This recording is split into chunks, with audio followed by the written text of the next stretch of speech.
ಬಗ್ಗೆ ಚರ್ಚೆ ನಡೀತಾ ಇರುವಂಥದ್ದು. ಹೈಕಮಾಂಡ್ ಅವ್ರನ್ನ ಭೇಟಿಯಾಗಿರುವಂಥದ್ದು.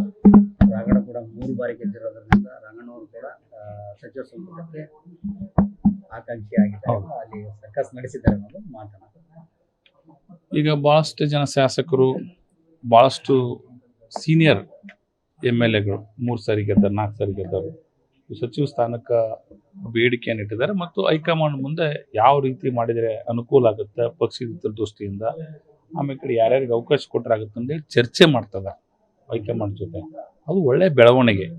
ನಮ್ಮ ಹೈಕಮಾಂಡ್ ಜೊತೆ ಶಾಸಕರು ಹೋಗಿ ಚರ್ಚೆ ಮಾಡಿ ಅವಕಾಶ ಕೊಡ್ರಿ, ಯಾವ ರೀತಿ ಕೊಡ್ಬೇಕಂತೇಳಿ ಅದು ಒಳ್ಳೆಯ ಬೆಳವಣಿಗೆ ಮಾಡ್ತಿದ್ದಾರೆ. ಮತ್ತು ರಾಘವೇಂದ್ರ ಹಿಟ್ನಾಳ್ ಕೂಡ 3 ಬಾರಿ ಶಾಸಕರಾಗಿದ್ದಾರೆ, 2 ಬಾರಿ ಜಿಲ್ಲಾ ಪಂಚಾಯತಿ ಅಧ್ಯಕ್ಷರಾಗಿ ಕೆಲಸ ಮಾಡಿದ್ದಾರೆ. ಅವರು ಕೂಡ ಆಕಾಂಕ್ಷಿ, ಹಿಂದೆನೂ ಕೂಡ ಆಕಾಂಕ್ಷಿ ಇದ್ದರು. ನಮ್ಮ ಜಿಲ್ಲೆಯಲ್ಲಿ ರಾಘವೇಂದ್ರ ಹಿಟ್ನಾಳ್ ಆಕಾಂಕ್ಷಿದ್ದಾರೆ. ಮತ್ತು ಬಸವರಾಜ ರಾಯರೆಡ್ಡಿ ಸಾಹೇಬರಂತೂ 8 ಬಾರಿ ಶಾಸಕರಾಗಿದ್ದಾರೆ, ಅವರು ಕೂಡ ಆಕಾಂಕ್ಷಿಗಳಿದ್ದಾರೆ.